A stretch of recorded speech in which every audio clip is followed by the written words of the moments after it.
अच्छा, मैं आप लोगों को बता रहा था ऑर्गेनल्स में सेंट्रियोल्स के बारे में।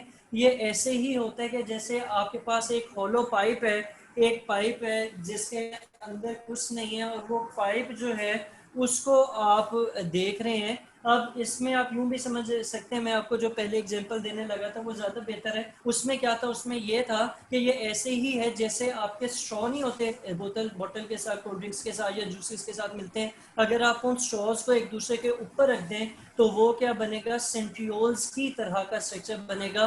तो सेंट्रियोल्स इसी तरह का दिखने में लगता है। एनिमल्स और काफ़ी ज़्यादा यूनिसेलुलर ऑर्गेनिजम्स में क्या पाए जाते हैं, सेंट्रियोल्स पाए जाते हैं। ये सिलेंड्रिकल ऑर्गेनल्स हैं और इनको नाम देंगे क्या, सेंट्रियोल्स का।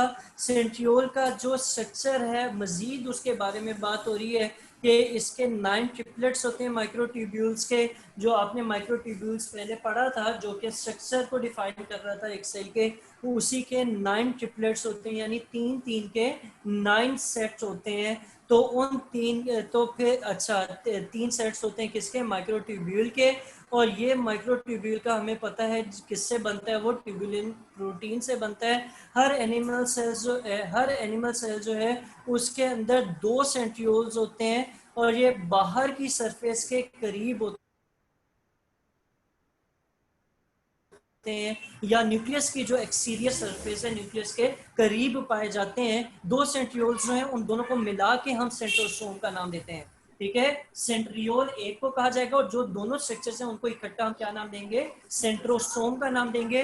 इनका काम कहाँ पर होता है, आप लोग ना अभी अगले चैप्टर में इंशाल्लाह पढ़ेंगे जब उसकी बारी आएगी, कि आपके मियोसिस माइटोसिस में आप लोगों ने 8th भी अगर तरीके से की हो साइंस का, मियोसिस माइटोसिस का टॉपिक किया हो, तो उसमें क्या था, उसमें बेसिकली था कि जब आपके क्रोमोसोम्स बन जाते हैं तो वो एक धागे के तरह के स्ट्रक्चर से बंधे हुए होते हैं, और किस तरफ जाते हैं, कोनों की तरफ जाते हैं, पोल्स की तरफ जाते हैं। तो वो जो धागों वाला स्ट्रक्चर है उनको क्या नाम दिया जाता था, स्पिंडल फाइबर्स का नाम दिया जाता था।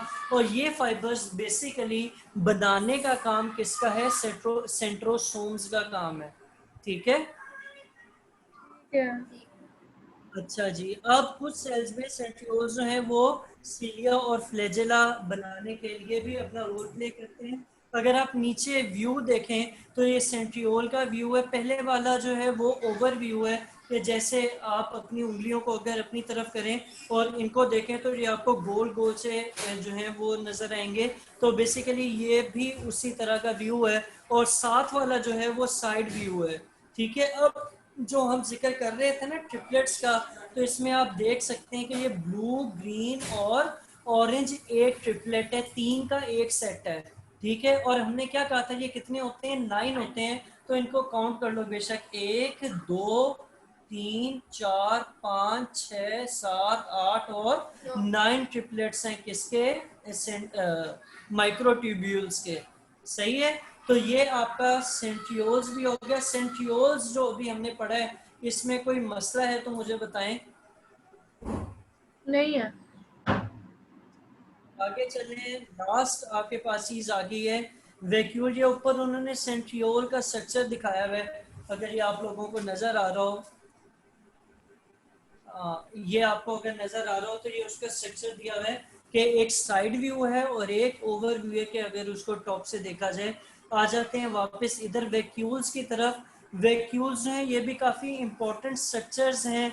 इनका क्या काम होता है वैक्यूल्स, इनका एक तो ये कि ये फ्लूइड फिल्ड मेम्ब्रेन है, कि इनके अंदर फ्लूइड होता है। और बेसिकली फ्लूइड फिल्ड, अच्छा, इसके अंदर फ्लूइड नहीं होता, बल्कि ये जिस मेम्ब्रेन से बने होते हैं उसके अंदर जो है वो फ्लूइड मौजूद होता है। सेल के अंदर जो कुछ सेल्स हैं उनके अंदर छोटे छोटे काफ़ी ज़्यादा वैक्यूल्स होते हैं, जो कि साइटोप्लाज्म के अंदर फ्लोट कर रहे होते हैं या उसके अंदर मौजूद होते हैं। लेकिन जो एनिमल सेल्स हैं, और सॉरी प्लांट सेल्स हैं, एनिमल सेल में ढेर सारे छोटे छोटे वैक्यूल्स होते हैं, लेकिन जो प्लांट सेल है उसमें एक ही वैक्यूल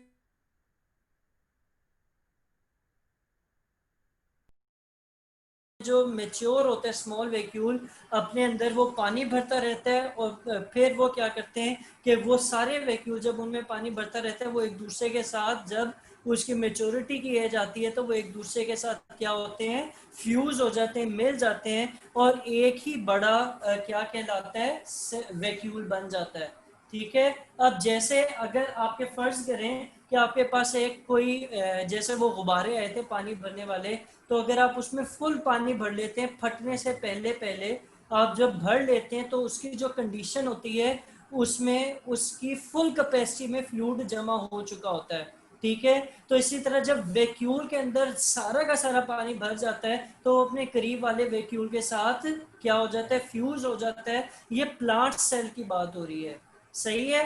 और उसकी ये कंडीशन, जब उसके अंदर फ्लूइड भरा हुआ है, इस कंडीशन को टर्जिड कहा जाता है या टर्जिडिटी कहा जाता है, इस फिनोमेना को। तो ये आपके टर्जिड कब होते हैं, ये बात हो गई। या क्वेश्चन आ सकता है कि किस तरीके से या क्यों प्लांट सेल में एक सिंगल लार्ज वैक्यूल होता है, जबकि एनिमल सेल में छोटे छोटे ढेर सारे वैक्यूल्स होते हैं। सही है। सही है जी एमन। अच्छा हूँ हो जी। गया, चले। सेल्स जो है वो मटेरियल्स बाहर से लेते हैं फूड वैक्यूल के अंदर, फिर उसको डाइजेस्ट करते हैं, किसकी मदद से, लाइजोसोम्स की मदद से। और कुछ यूनिसेलुलर ऑर्गेनिजम्स ऐसे भी हैं जो क्या करते हैं, जो ये करते हैं कि वो कॉन्ट्रेक्टाइल वैक्यूल के ज़रिए अपने बॉडी से जो है वो वेस्ट मटेरियल्स को, या वेस्ट जो उनके अंदर बनता है, उसको अपने सेल की बॉडी से बाहर निकालते हैं।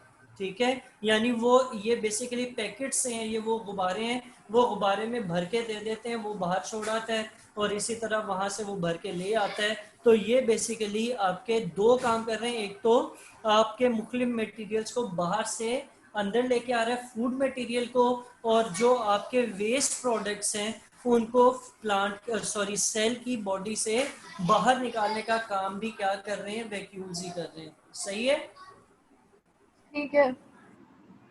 जी, तो ये देखें इन्होंने ये मीबा सिस्टर्स की एनिमेशन है। ये ऐसे काम करते हैं वैक्यूल, जैसे आपको यहाँ पे नजर आ रहा है कि ये जैसे एक स्टोरेज टैंक है, एक बक्सा है, उसके अंदर वाटर और मुख्तलिफ चीज़ें स्टोर होती हैं, उसे ट्रांसपोर्ट कर दिया जाता है, न्यूट्रिएंट्स आते हैं उनको ट्रांसपोर्ट कर दिया जाता है, और इसी तरह वेस्ट को भी इसी के अंदर स्टोर करके बाहर निकाल देता है सेल। सही है।